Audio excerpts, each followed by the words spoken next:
Bismillahirrahmanirrahim. Assalamualaikum warahmatullahi wabarakatuh.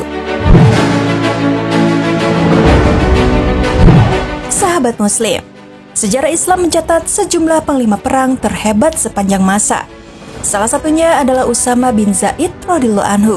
Beliau radhiyallahu anhu merupakan panglima Islam termuda sekaligus panglima terakhir yang ditunjuk langsung oleh Rasulullah SAW. Usama bin Zaid radhiyallahu anhu merupakan panglima perang yang mendapat julukan terhormat Hibbu Rasulillah, yang berarti orang yang dicintai Rasulullah SAW. Semasa hidupnya, beliau radhiyallahu anhu banyak mendapatkan perlakuan istimewa dari Rasulullah SAW. Mulai dari mendapat pembelaan sampai dipercaya untuk menjadi pemimpin pasukan Islam di usia yang masih sangat muda. Beliau radhiyallahu anhu mulai memimpin perang pada usia 18 tahun. Lantas, bagaimanakah kisahnya? Berikut ini kisah sahabat Usama bin Zaid radhiyallahu anhu, sang panglima muda yang dicintai Rasulullah SAW. Simak terus video ini. Namun sebelum lanjut ke videonya, silahkan tekan tombol subscribe dan tombol lonceng di bawah ini sebagai bentuk dukungan kalian agar channel ini tetap terus menyebarkan informasi seputar Islam. Dan terima kasih untuk yang sudah subscribe.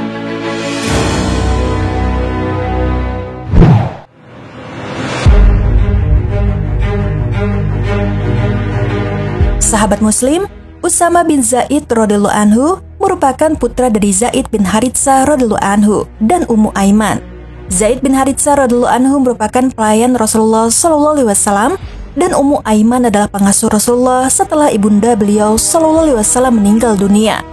Nabi sangat mencintai keduanya karena mereka sangat patuh dan setia serta dekat dengan beliau SAW dan termasuk orang-orang Muslim yang terdahulu masuk Islam. Usama bin Zaid radhiyallahu anhu juga merupakan salah seorang putra di antara putra-putra Islam yang berada di atas jalan yang lurus, terlahir dalam lingkungan yang baik, dididik secara Islami dari sumbernya yang murni tanpa terkena polusi perilaku jahiliyah yang menyesatkan. Walau usianya masih relatif muda, namun Usama radhiyallahu anhu adalah seorang pemuda yang ulet. Segala cobaan yang merupakan konsekuensi dari keimanan dan agamanya, ia tanggung dengan sabar, penuh loyalitas dan tekad yang membaja. Anak yang cerdas dan tawadu, pejuang di jalan Allah dan Rasul-Nya tanpa batas. Kecintaan Nabi kepada Usama bin Zaid radhiyallahu anhu telah sampai pada taraf yang tidak dapat diungkapkan dengan tulisan maupun kata-kata. Nabi SAW bersabda, "Usama adalah orang yang paling aku cintai." Dan dalam riwayat lain, Usama radhiyallahu anhu berkata, "Nabi memeluk aku dan Al-Hasan lalu bersabda, 'Ya Allah, sungguh aku mencintai dua orang ini, maka cintailah keduanya.'" Usama bin Zaid radhiyallahu anhu tumbuh menjadi pribadi yang begitu cerdik, pribadi besar, pintar, bijaksana, memiliki keberanian yang sangat luar biasa. Tahu bagaimana menjaga kehormatan, paham mengenai penempatan sesuatu pada tempatnya atau strategi, senantiasa menjaga diri dari segala sesuatu yang dapat menjerumuskannya kepada kemaksiatan, memiliki kehati-hatian yang sangat tinggi, mengasihi dan dikasihi oleh masyarakat sekitarnya, dan begitu beriman kepada Allah Subhanahu wa Ta'ala. Karena Usama dididik langsung oleh baginda besar Rasulullah SAW. Usama bin Zaid radhiyallahu anhu amat mengharapkan mati syahid di jalan Allah dari dalam lubuk hatinya, dan dia selalu mencarinya di tempat-tempatnya, yaitu di medan peperangan. Pada perang Uhud, Usama radhiyallahu anhu sebenarnya sangat berharap bisa ikut berjihad demi menggapai cita-citanya mati syahid di jalan Allah. Akan tetapi karena usianya yang masih belia, Nabi pun menolaknya menjadi anggota pasukan perang Uhud. Lalu pada perang Khandaq, Usama radhiyallahu anhu kembali meminta izin kepada Nabi SAW agar dibolehkan berjihad di jalan Allah. Karena melihat tekadnya yang kuat, hati beliau SAW pun luluh. Akhirnya beliau mengizinkannya, padahal saat itu usianya baru 15 tahun. Kemudian, pada perang Mu'tah, Usama radhiyallahu anhu ikut berperang bersama ayahnya, di bawah komando sang ayah. Saat itu usianya belum mencapai 18 tahun. Di bumi para syuhada itu, ia menyaksikan dengan mata kepalanya sendiri tempat di mana ayahnya terkena hujaman tombak-tombak musuh, hingga akhirnya gugur sebagai syahid. Kendati demikian, Usama radhiyallahu anhu tidak patah semangat. Kematian ayahnya itu justru tidak membuatnya surut walau selangkah pun. Di usianya yang belum genap 20 tahun, Usama bin Zaid radhiyallahu anhu terpilih atau ditunjuk langsung sebagai panglima perang oleh Rasulullah SAW. Alasan inilah mengapa beberapa sahabat lain mempertanyakan keputusan yang telah diambil oleh Rasulullah SAW.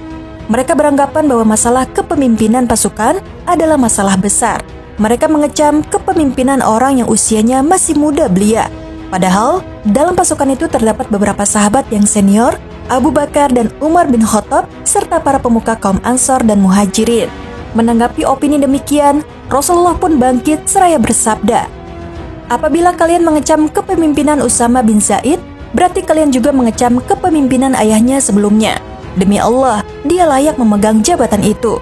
Jika ayahnya termasuk orang yang paling aku cintai, maka Usama pun termasuk orang yang paling aku cintai setelah ayahnya." Rasulullah mengutus Usama ikut serta dalam peperangan ke medan perang yang di sanalah ayahnya dan para sahabat lainnya mati syahid. Beliau SAW menjadikannya panglima perang pasukan yang akan menyerang Ubna di wilayah Surah yang berdekatan dengan Balqa. Ada yang mengatakan bahwa mereka diutus ke Abilus Zaid yang mengarah ke wilayah yang sama ke Surah. Beliau menyerahkan panji perang kepada Usama pada akhir bulan Safar tahun 11 Hijriah. Akan tetapi, pasukan tersebut ditangguhkan keberangkatannya karena pada tahun itu Rasulullah SAW menderita sakit menjelang wafatnya. Keberangkatan pasukan itu ditangguhkan hingga pertengahan bulan Rabiul Awal tahun 11 Hijriah.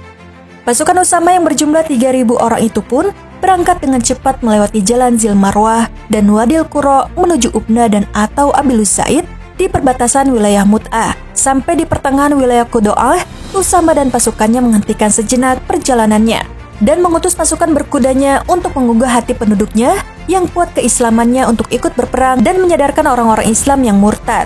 Namun, kaum muslimin yang murtad dari penduduk kampung tersebut melarikan diri ke tempat yang cukup jauh, yaitu wilayah Dumatul Jandal. Mereka berkumpul di sekitar Wadi Atul Kalbi.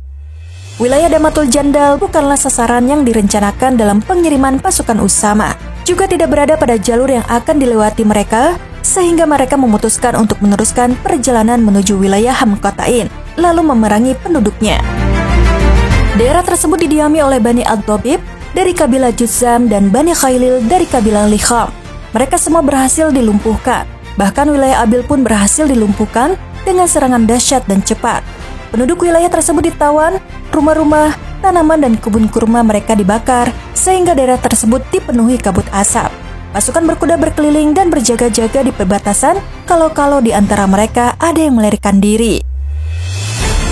Pasukan Usama bin Zaid radhiyallahu anhu menghabiskan waktu siang pada hari itu dengan berbagai penyerangan sehingga mereka memperoleh harta rampasan yang berlimpah.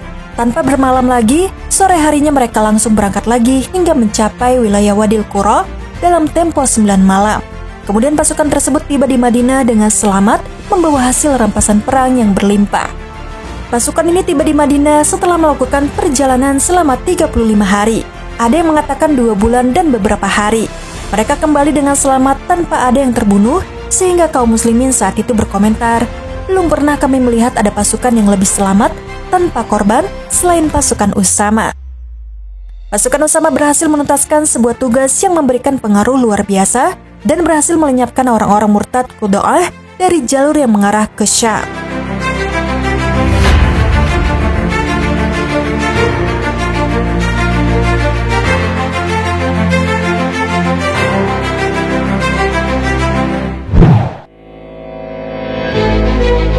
Sahabat Muslim, demikianlah kisah Usama bin Zaid radhiyallahu anhu, panglima termuda yang diutus oleh Rasulullah SAW untuk memimpin perang di usianya yang belum genap 20 tahun. Semoga Allah meridhoi pemuda Rabbani, orang kesayangan Rasulullah sekaligus anak dari orang kesayangan Rasulullah SAW. Semoga kita semua bisa mengambil hikmah dan pelajaran dari kisah ini. Amin ya Rabbal Alamin. Sekian video kali ini. Wassalamualaikum warahmatullahi wabarakatuh.